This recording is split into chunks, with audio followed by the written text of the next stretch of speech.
Today gang వీళ్ళందరి కూడా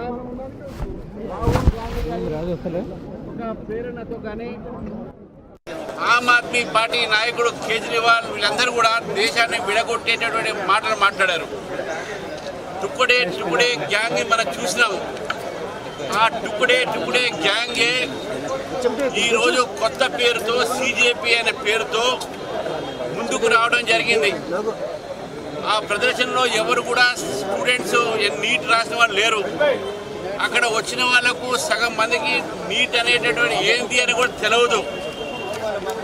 మొత్తం యాంటీ సోషల్ యాంటీ నేషనల్ ఎలిమెంట్స్ని అల్ట్రా లెఫ్ట్ సంబంధించిన భావాలతో ఉన్న వాళ్ళని జమ చేసి ఈరోజు దేశంలో మరొక్కసారి విభజన రాజకీయాలు తీసుకొని వచ్చే ప్రయత్నం చేస్తుంది కాంగ్రెస్ పార్టీ.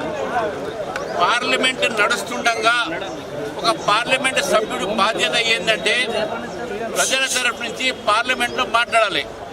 ఎల్ఓపిగా కూడా ఎల్ఓపి సంబంధించిన అంటే ఆయనకు ఆల్మోస్ట్ క్యాబినెట్ ర్యాంక్ స్టేటస్, ప్రజల్లో సమస్య మీద ప్రభుత్వాన్ని మాట్లాడము, ప్రభుత్వాన్ని నిలబెట్టేటటువంటి యొక్క అవకాశం పార్లమెంట్లో ఉంటుంది. పార్లమెంట్ నడుస్తున్న సమయంలో ఎల్ఓపి పార్లమెంట్లో మాట్లాడకుండా ప్రధానమంత్రి గారి నివాసం దగ్గర పోవడం అనేది ఇది ప్రజాస్వామ్యంలో ప్రజాస్వామ్య ఒక పద్ధతికి విరుద్ధం అని చెప్తా ఉన్నాను. ఈరోజు రాహుల్ గాంధీ గారిని నేను అడుగుతా ఉన్నాను, నీటి మీద లీకేజీ మీద ప్రభుత్వము చర్చకు సిద్ధం ఉంటే మీరెందుకు చర్చకు రావట్లేదు? మీరు ఎందుకు చర్చ కంటే మీ దగ్గర మెటీరియల్ లేదు కాబట్టి empty vessels make more noise లానే మీ మెదడులో ఏమీ లేవు కాబట్టి మీరు రోడ్ల మీద పడి ఏదో డ్రామా కోసము అట్రాక్షన్ కోసం చేస్తూ ఉన్నారు. ఈరోజు నేను అడుగుతా ఉన్నాను, సిజేపీ ఏదైతే కార్యక్రమం తీసుకుందో దాంట్లో నినాదాలు భారతదేశ వ్యతిరేకమైన నినాదాలు వచ్చినాయి. ఆర్టికల్ 370 మరొకసారి ఇంట్రడ్యూస్ చేయమని వచ్చింది. అక్కడ చైనా పాకిస్తాన్ సపోర్ట్ చేసేటటువంటి ఒక వ్యక్తులు అక్కడ వచ్చారు. ఈరోజు వాళ్ళు సోనం వాంగ్చుక్ అనే వ్యక్తిని తీసుకొచ్చారు. గతంలో అన్నా హజారే గారిని ముందు పెట్టుకొని ఈ రకమైనటువంటి ఒక ప్రయత్నం చేశారు. ఇప్పుడు సోనం వాంగ్చుక్ని తీసుకొచ్చారు.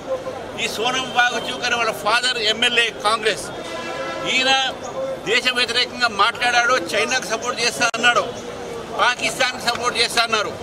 ఈరోజు బంగ్లాదేశ్లో జమాతే ఇస్లామీ హింద్ అనేది అక్కడ పార్టీ సిజేపీకి పూర్తిగా మద్దతు పలుకుని చెప్పి ఓపెన్గా లెటర్ కూడా రాయడం జరిగింది. అంటే దేశ వ్యతిరేక శక్తులకు ఈరోజు రాహుల్ గాంధీ సపోర్ట్ చేస్తూ ఉన్నారు. ఆ రాహుల్ గాంధీకి బుద్ధి లేదంటే మన ముఖ్యమంత్రి కూడా బుద్ధి లేకుండా ఆయనకు సపోర్ట్ చేస్తూ ఉన్నాడు. ఇది దేశ వ్యతిరేకమైన శక్తులు ఇవన్నీ కూడా. కాబట్టి రాహుల్ గాంధీ గారు ప్రజాస్వామ్య వ్యతిరేకంగా ఈరోజు ప్రధానమంత్రి నివాసం ఎదురుగా చేసినటువంటి ఒక ఏదైతే ప్రొటెస్ట్ చేస్తుందో కేవలం డ్రామా మాత్రమే. ప్రధానమంత్రి నివాసం వ్యతిరేకంగా చేసి అంటే బంగ్లాదేశ్లో ఏ విధంగా అయితే అక్కడ ఉన్నటువంటి ఒక షేక్ హసీనా ఇంటి ముందు ఆ రోజు ధారణా చేసి ఏదైతే యూత్ పేరు మీద జంజీ పేరు మీద ఆమె ఇంట్లో దూరి అక్కడ ధ్వంసం చేశారు. ఇదే ఒక పని నేపాల్లో చేశారు. దీని వెనక అంతా కూడా విదేశీ శక్తులు ఉన్నాయి. నేపాల్లో జంజీని ఎట్లయితే రెచ్చగొట్టారో, బంగ్లాదేశ్లో రెచ్చగొట్టారు, ఎట్లయితే ఈరోజు భారతదేశంలో కూడా వీళ్ళు రెచ్చగొట్టే ప్రయత్నం చేస్తున్నారు.